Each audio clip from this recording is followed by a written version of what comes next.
여러분 반갑습니다. 오늘은 하나님의 아들에 관하여 알기 위한 두 번째의 영상입니다.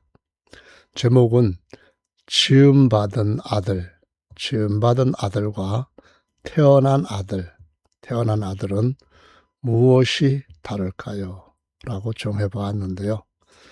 하나님의 아들과 사람의 아들 차이를 아는 것이 하나님의 아들 그리스도를 알고 하나님의 어린 양을 아는데 가장 중요한 열쇠가 되겠습니다.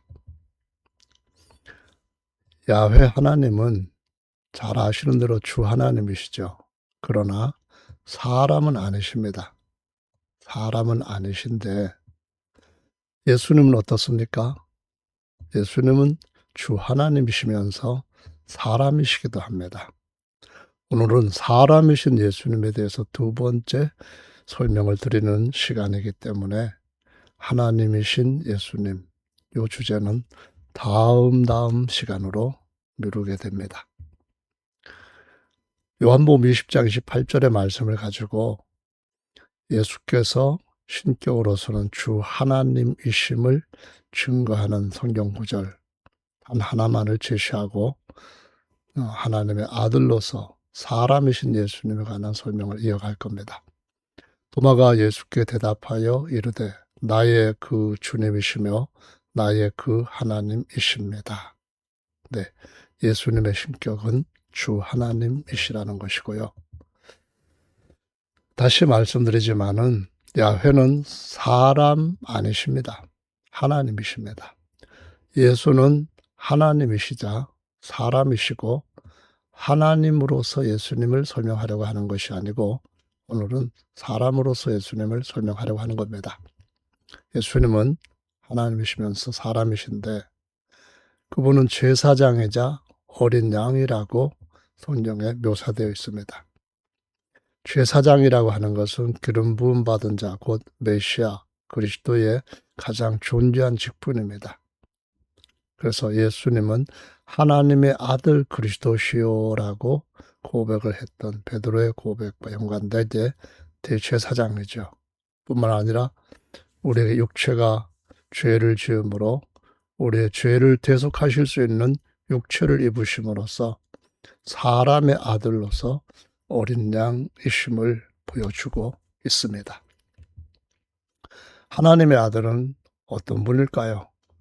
많은 사람들이 하나님의 아들을 완전한 사람 예수라고 증거하고 있습니다.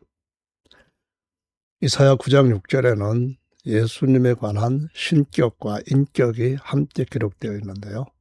한 아기가 우리에게 낳고 한 아들을 우리에게 주신 바 되었다라고 기록했습니다. 한 아기와 한 아들은 예수님의 인격을 예언한 것입니다.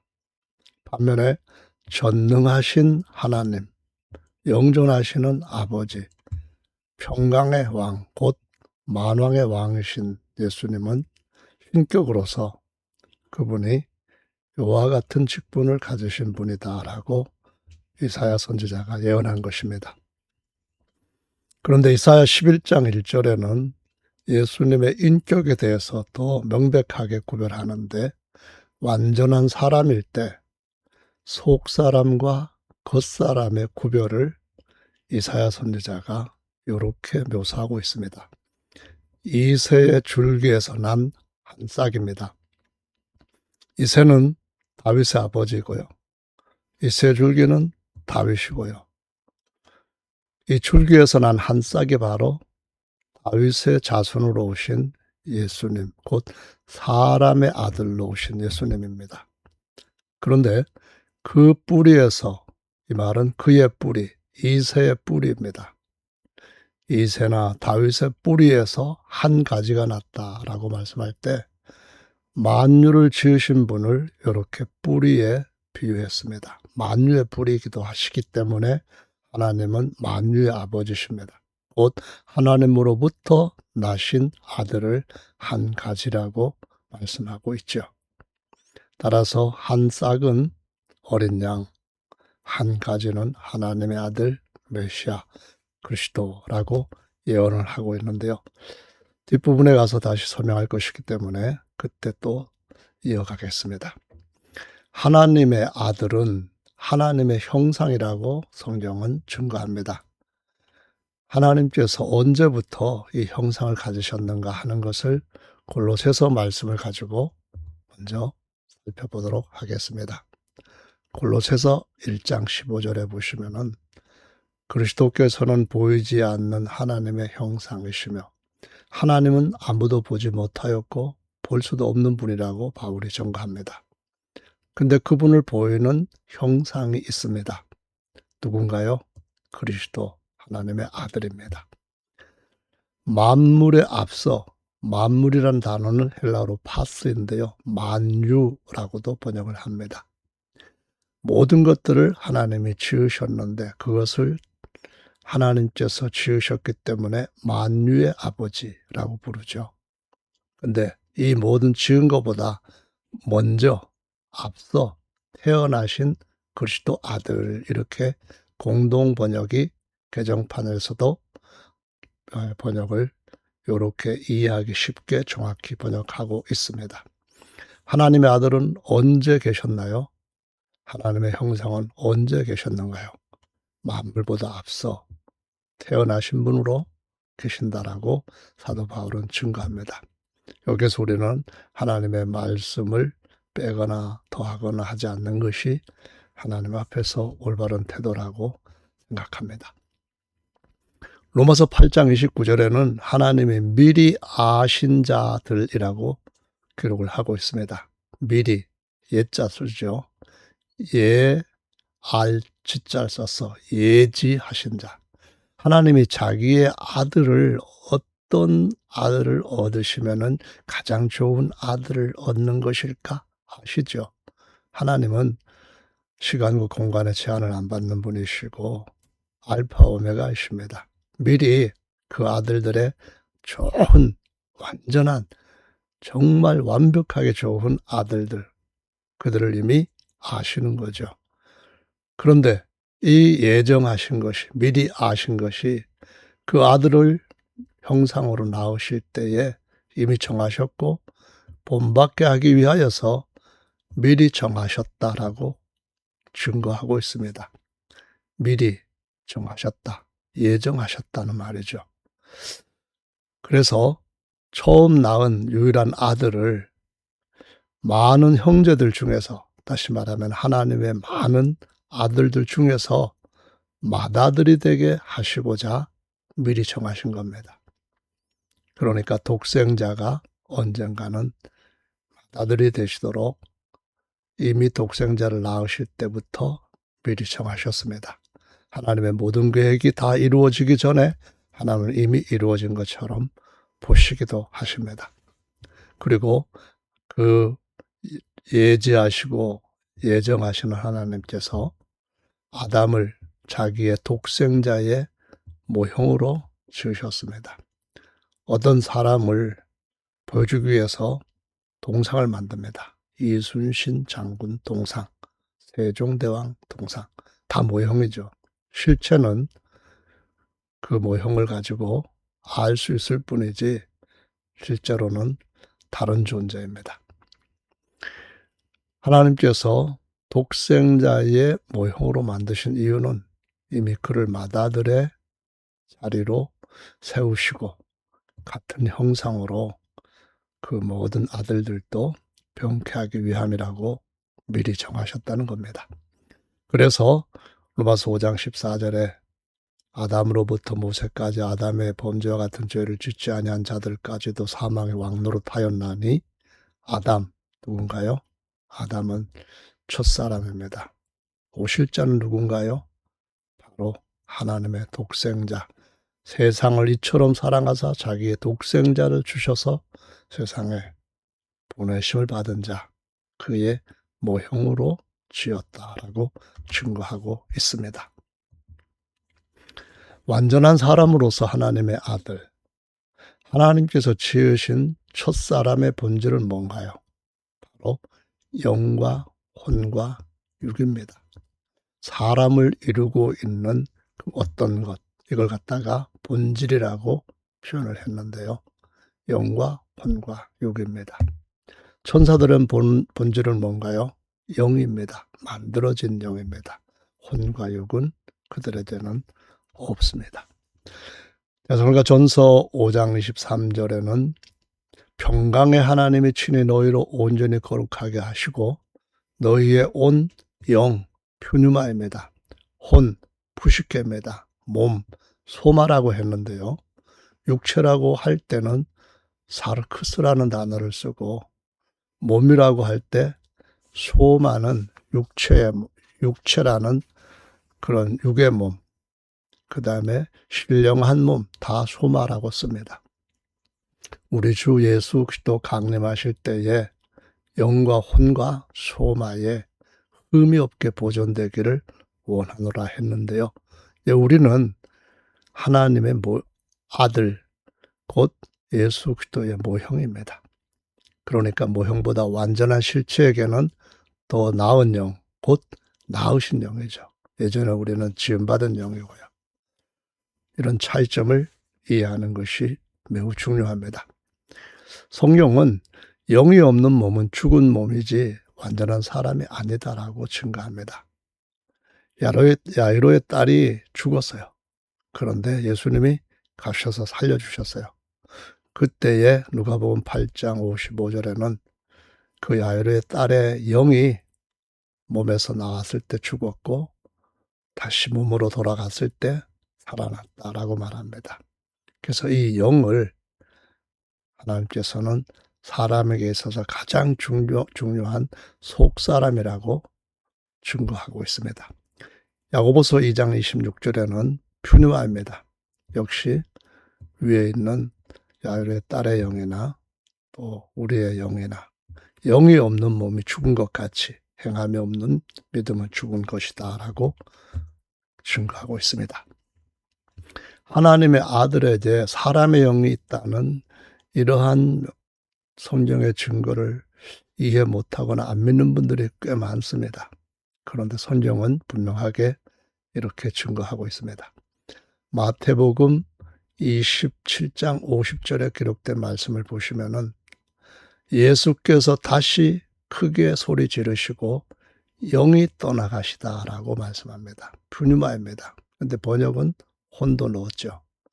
누가복음 23장 46절에는 예수께서 큰 소리로 불러 가라사대 아버지여 내 푸뉴마를 아버지 손에 부탁하나이다 하시고 그 말씀을 하신 후에 운명했다 합니다.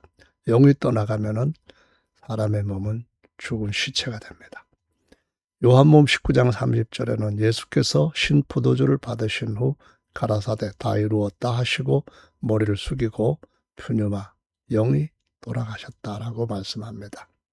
따라서 하나님의 아들 그리스도 안에 사람의 영이 있을 때 비로소 완전한 사람이다라는 것을 우리가 인정을 해야 된다라는 말씀입니다.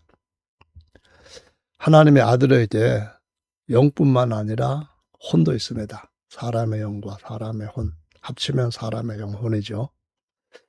마태복음 20장 28절에 인자가 온 것은 섬김을 받으려 함이 아니라 도리어 섬기려 하고 자기의 목숨이라고 번역했는데요.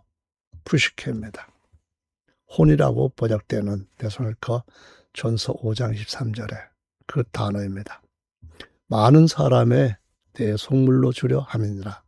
이 말씀은 마가복음 10장 45절에도 기록되어 있습니다. 마태복음 26장 38절에는 이에 말씀하시되 내 마음이 푸시케입니다. 여기서도 목숨, 마음, 혼을 가리키는 겁니다. 심히 고민하여 죽게 되었으니 너희는 여기 머물러 나와 함께 깨어있으라 하시고 라고 기록되어 있는데 마가복음 14장 34절에도 같은 말씀이 있습니다. 요한복음 10장 11절에는 나는 선한 목자라. 선한 목자는 양들을 위하여 푸시케를 버린다고 했습니다. 그리고 15절과 17절에도 같은 푸시케, 혼이 기록이 되어 있습니다. 요한복음 12장 27절에는 지금 내 푸시케가 민방하니 무슨 말을 하리요? 아버지여, 나를 위해 구원하여 이때를 면하게 하여 주옵소서. 그러나 내가 이를 위하여 이때에 왔나이다. 내가 푸시케, 곧 내 혼의 모든 것과 내 육체를 이 인간들을 위하여서 대속제물로 하나님 앞에 바치려고 왔나이다. 그 말씀을 하시는 거죠. 다시 한번 이사야 말씀을 살펴봅니다. 이는 한 아기가 우리에게 낳고 한 아들을 우리에게 주신 바 되었는데 라고 기록하고 있습니다. 완전한 사람으로서 예수님한테는 이 아기라고 하는 사람의 아들 신분과 한 아들이라고 칭한 하나님의 아들 신분, 곧 제사장과 어린 양의 신분이 같이 연합되어 있습니다. 11장 1절입니다. 이새 줄기에서 난 한 싹, 이것은 다윗의 자손 사람의 아들 인자입니다. 그 뿌리에서 난 한 가지, 곧 하나님의 아들 한 가지는 메시아 그리스도 제사장입니다. 자, 그래서 성경은 완전한 사람으로서 예수님을 속사람과 겉사람으로 구별을 하고 있습니다. 속사람과 겉사람에 관한 구별이 제사장과 어린 양과의 구별과도 그대로 일치되는 것입니다. 속사람은 영이고요. 겉사람은 혼과 육입니다. 여기 보시면은 영은 하나님과 교통하는 우리의 가장 깊은 부분이라고 했는데요. 속사람과 겉사람의 성경에 기록되어 있는 근거가 뭐냐? 고린도후서 4장 16절에 보시면은 개역 개정에 우리의 겉사람은 낡아지나 혼과 육체를 십자가에 못 박아야 된다. 그런 의미죠. 우리의 속사람은 날로 새롭도다. 거듭난 영으로 그리스도의 장선분량까지 자라가야 된다. 그런 의미죠. 혼, 생각하고 느끼는 감정, 의지, 결정. 그러니까 지정의 모든 영역이 육체와 함께 작동하는 것을 혼의 기능이라고 말을 하고 있습니다. 데살로니가전서 5장 23절에 보면은 푸누와 그리고 푸시케 그리고 소마 또는 사르크스 이렇게 구별을 하고 있죠. 로마서 12장 1절에 보면 그러므로 형제들아 내가 하나님의 모든 자비하심으로 너희를 권하노니 예수님은 대제사장이라 했고요. 우리는 제사장들이라고 했습니다. 그러면은 신령한 제사는 어떻게 드려야 되나요? 신약적인 진리와 신령의 제사는 양을 잡아 바치는 게 아니라 우리의 혼과 몸을 하나님이 기쁘시 받는 산 제물로 드리는 것이 신령한 예배라고 말씀합니다. 따라서 완전한 사람이신 예수님께서 자기의 영의 원함을 따르기 위해 자신의 혼, 마음의 원함, 내 원대로 마옵시고 아버지의 뜻대로 되기를 원합니다 하고 마침내 굴복시키시고 영원히 완전한 제사를 드리셨죠. 따라서 예수님의 속사람은 하나님의 아들로서 그리스도 대제사장의 영입니다. 그리스도의 영이 너희 안에 없으면 그리스도의 사람이 아니다. 로마서 8장 말씀과 같습니다. 예수님은 겉사람인 자기의 아들의 혼, 사람의 아들의 혼과 몸, 육체를 하나님의 어린 양으로 바친 겁니다. 여기는 표현이 조금 애매하게 되었는데요. 하여간 내용은 이해하실 줄로 믿습니다. 하나님은 모든 영들의 아버지시고 거룩한 영, 성령이신데 요한복음 4장 24절에 하나님은 영이시니 했습니다. 예배하는 자가 영과 진리로 예배할지니라 라고 기록되어 있는데요. 번역은 이렇게 했군요. 고린도후서는 주는 영이시니 주님은 하나님이십니다. 주 곧 우리 하나님은 유일한 주님이시다. 그 의미에서 같은 다른 칭호입니다. 같은 분의 주의 영 누굽니까? 주님은 영이시고 주의 영은 그분 자신의 본질입니다. 거기는 자유함이 있다. 히브리서 12장 9절에는 또 우리 육체의 아버지가 있습니다. 뿐만 아니라 모든 영의 아버지가 있습니다. 다시 말하면은 천사들도 영이고 사람의 속사람도 영입니다. 모든 천사들은 하나님께서 지으신 영인데 그럼에도 불구하고 하나님의 아들로 불립니다. 아담과 그 후손들도 그의 영이 다 지은 영입니다. 그런데 아들이 아닌 종이라고 성경은 분명하게 구별하고 있습니다. 그 그리스도의 영, 곧 그의 속사람은 주 하나님께서 친히 낳으신 영입니다. 진짜 아들이며 그러기에 모든 것을 내게 주셨으니라는 마태복음 11장 25절의 말씀이 바로 이런 것들을 깨닫게 하는 주님이 주신 기도입니다. 마무리하겠습니다. 그 누구든지 아버지의 계시를 받지 않으면 하나님이 낳으신 아들을 알 수 없고요. 하나님께서 낳으신 아들의 소원대로 계시를 받지 않으면 아들을 낳으신 아버지가 누군지를 모릅니다. 말라기 2장 10절에 우리 아버지는 한 분인데 다 알잖아요. 근데 신약에 낳으신 아버지는 그와 차이가 있다는 것을 알아야 됩니다. 이걸 깨닫는 것이 하나님이 정하신 뜻입니다. 마태복음 11장 25절로 27절을 꼭 항상 기억하시기를 바랍니다. 오늘은 여기서 마무리합니다. 감사합니다.